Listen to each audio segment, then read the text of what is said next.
Hello, good evening. An inquest jury has decided that neglect played a part in the death of a man who was restrained by police.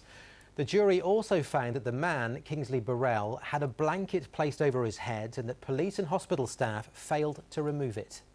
Continue the fight. What do we want? Justice. What do we want? Justice. When do we want it? There were emotional scenes outside the inquest as friends and family of Mr Burrell called for a public inquiry. The coroner described his death as a tragedy but said lessons had been learned locally about dealing with cases.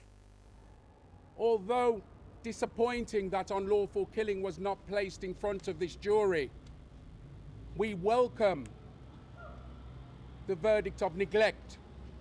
We welcome the narrative that excessive police force was used.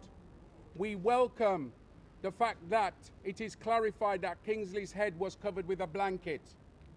And as such, we call into question the systemic failure of the services involved. My feelings right now is like it's like a sense of relief. However, we've still got a lifelong fight ahead of us. It doesn't end here, unfortunately. It doesn't end here. See, we keep hearing that lessons have been learned, and we kind of, as a black community, we kind of get fed up about lessons being learned. We hope, and let's leave this on an optimistic view, that in future, that 4 years' time, we don't have to go on this route with people talking about lessons have been learned.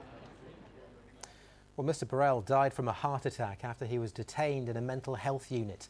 Police and medical officials agree with the coroner that lessons have been learned from the way he was dealt with. Callum Watkinson has been looking back over the case.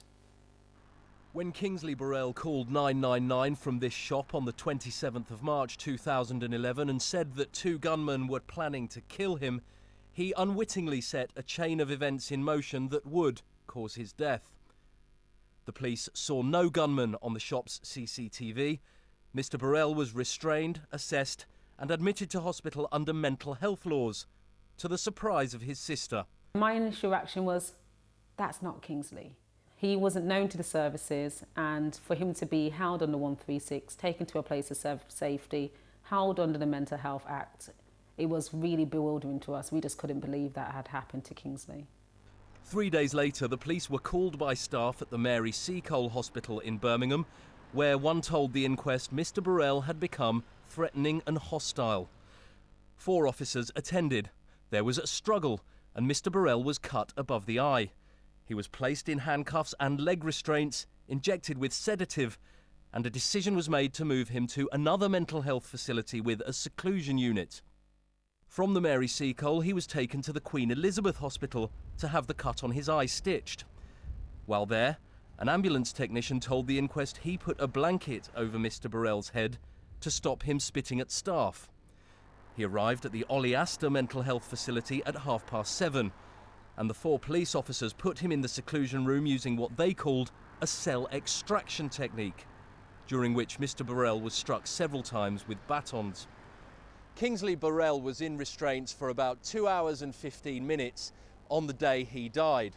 The ambulance staff, the police officers, the A&E staff and the staff here at the Oleaster all have slightly varying recollections of the covering that was on his head. Some say they didn't notice it at all.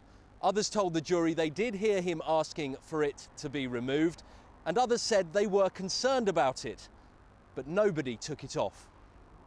Knowing that was around his head for the period it's been around his head and no one removed it, makes you really wonder. Makes you really, really, really wonder. It was about 15 minutes before staff, who had been told by the police not to go back into the room without them, noticed that Kingsley was not breathing and removed the covering from his head. He had had a heart attack, and attempts to resuscitate him failed, attempts that were hampered by a broken hospital defibrillator. It was just the worst thing ever, and to hear to even go from where he was, not having any mental health illness, to 3 days dying, and then for them to take so long just to release his body, it was the worst thing ever. Among the many questions this coroner's jury had to answer were what part the restraints and the head covering played, if any, in Mr Burrell's death. Callum Watkinson, ITV News.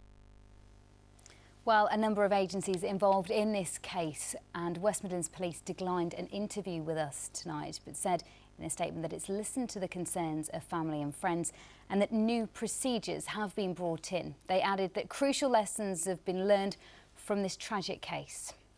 The Birmingham and Solihull Mental Health NHS Foundation Trust says they have brought in a robust action plan. Policies have been strengthened and training enhanced. And West Midlands Ambulance Service says new policies have been brought in to improve services. It says a detailed review has been carried out to identify steps that could be taken to reduce the likelihood of this ever happening again. Well, the Chief Executive of the Mental Health Foundation says when tragedies like this happen, it's an opportunity for police forces to learn.